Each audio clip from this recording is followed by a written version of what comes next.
Hi, welcome. Today we're going to make a delicious dessert called Leite de Creme. This is very similar to the French version of creme brulee. Some of the key differences are creme brulee is usually made with heavy whipping cream, where this is used with whole milk, so it's a little bit lighter. Also, instead of flavoring with vanilla, Portuguese creme de leite is flavored with lemon peel and with cinnamon sticks. Another key difference is you use a little bit of cornstarch and you stir it on the stovetop until thickened, unlike creme brulee where you pour the custard liquid into a ramekin and then bake it. My daughter and I had this when we were in Porto this summer. It's delicious. I saw it all over Portugal, very common. And one thing you'll notice, a key ingredient in a lot of Portuguese cooking is the egg. You know, you see it in a sorda inside gomes de sá, probably the most famous bacalhau dish. Beef de cavallo or bitoque de beef, which is a fried egg on top of a steak. Also, probably my most popular video is the francesinha, which is known to the Port region, and it often has a fried egg on top. My dad grew up in Madeira, and he often told me that eggs were pretty plentiful because, you know, everybody had chickens. Everybody could raise chickens in their small backyard. They could feed the chicken scraps. They rarely killed the chicken unless it was like someone was sick or it was a holiday. But there were a lot of eggs around, and that's one reason as a protein source it's very important to Portuguese cuisine. Another reason why you see a lot of egg yolks, including this dish, uses just egg yolks. So does pudim abad de bisco, which I have on my recipe list. So does pastéis de nata, all egg yolks. And one reason why egg yolks are used so often in Portuguese cuisine is that the religious orders used it to starch their habits, the white parts of their uniform. Egg whites were used. So there were tons of leftover egg yolks.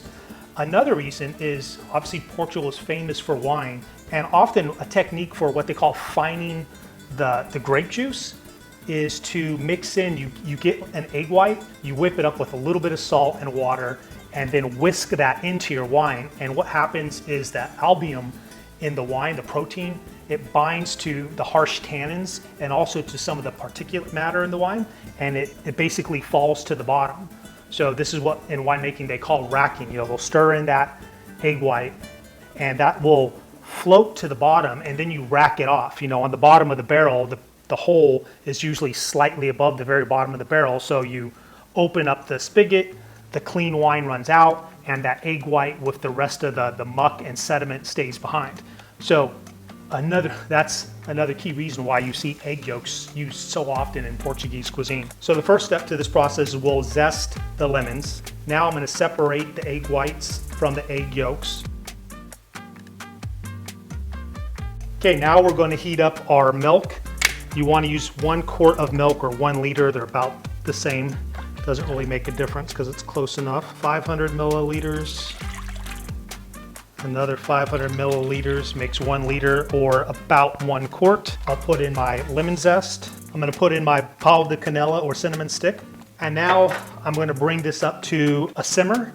Basically, this step now to heat up the milk is extracting the flavor out of the lemon zest and out of the cinnamon.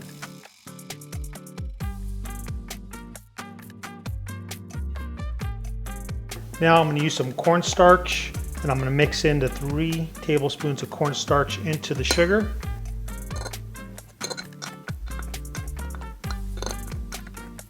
I mix the cornstarch into the sugar mainly just to help disperse the cornstarch so it spreads out more evenly into the custard. Okay, we brought our milk mixture, the milk, lemon, and cinnamon stick up to a simmer, which is right at 200. Even bringing it up to 190 is fine. Just a few bubbles. You don't want it to come to like anything like a roaring boil. And now I'm going to filter out the zest and the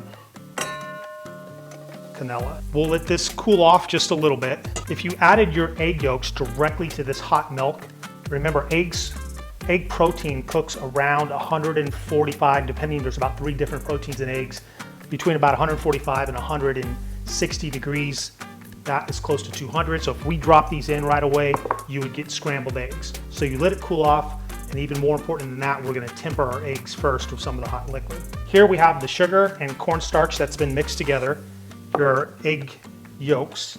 Put those in. I'm going to mix in the sugar and cornstarch.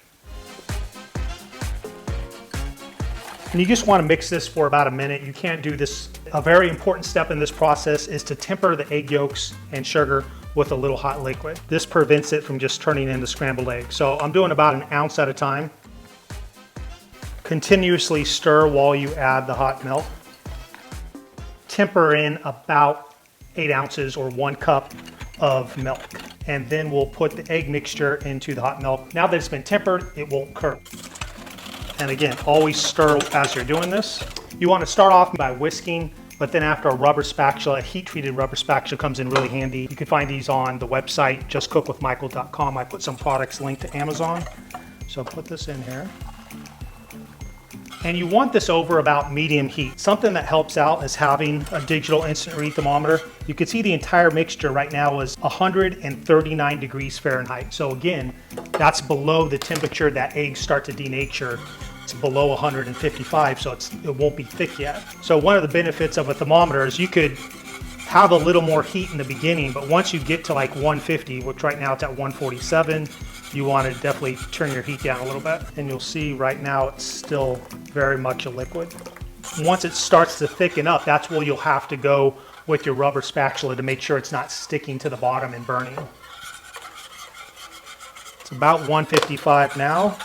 Okay, now it's getting up to 168. You want to slowly bring it up to about 180, 185. And if you don't have a thermometer, again, you'll just have to keep an eye on the thickness of it all. I can tell it's getting a little thicker now. So right now it's about 177, and you can see how much thicker that is now? It's definitely almost as thick as maybe like a runny yogurt. And now it's thick enough where I'm going to switch to a rubber spatula to be sure I'm not getting anything stuck on the bottom. You can see how it's sticking to the spatula. If I bring it up, I could run my finger through it and it kind of holds. It's starting to form some really big bubbles. And you want to just keep it at this temperature, maybe for about a minute or two. You can see how thick that is now. And after it gets really thick, you still want to go for about another minute just to cook out the cornstarch flavor, because that's a raw starch. As it cools down, it will even get thicker. You can see the temperature reached 186 degrees. So I'm going to turn off the heating element completely. Keep on stirring even after you take it off the heating element, because the bottom of that pan is still really hot. If it did develop like any clumps, you can strain it through that same strainer I used to pull out the lemon peel. You could also serve this in just one large like ramekin or one large like porcelain casserole dish, and then it could be served family style at the dinner table right out of a large casserole dish. So again, just a last thickness check. See, that's really thick there. It would easily make 8 of these small ramekins, so about 8 5-ounce portions. And now you just want to put them in your refrigerator, let them cool down a little bit. You can serve them like this, but generally they thicken up a little more when they're cooler. So we'll put them in the refrigerator for about an hour or two. You could make these easily a day or two in advance. And then at the end, when they're cool, we'll pull them out before service, sprinkle more sugar, granulated sugar on top, and with a blowtorch, caramelize the top, and that gives it a nice crunchy candy top on there. I like to use this propane torch. I get this from Amazon. I'll put a link on there. I believe you also could find it on my webpage, justcookwithmichael.com. One reason I like these a lot is because it's so much easier to find propane, and this kind of propane that you find in camping stores is so inexpensive, and a lot of us camp, so we have it anyway. It's a lot cheaper to go with this type of torch than the specialized torch that's made for creme brulee, because those little canisters cost you a fortune, where these are pretty reasonable. And just go over with the blowtorch back and forth. Try not to stay in one spot. Keep the blowtorch moving. Obviously, be careful with the flame. The sugar will slowly melt. Then when it gets close to the temperature of 350, sugar will begin to caramelize. Once it's a nice amber color, stop and let it cool down just a little bit. It'll turn into a hard shell and it'll be delicious.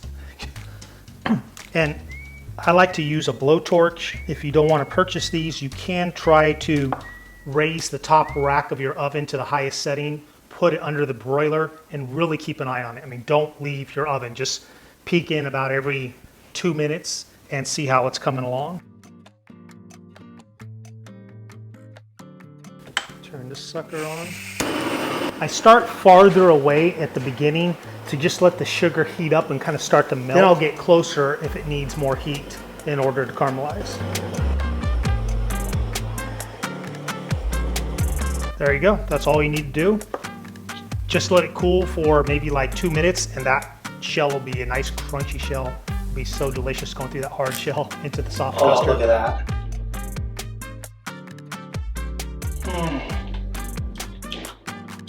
That is so good. Thanks for joining me. Now go cook with someone you love.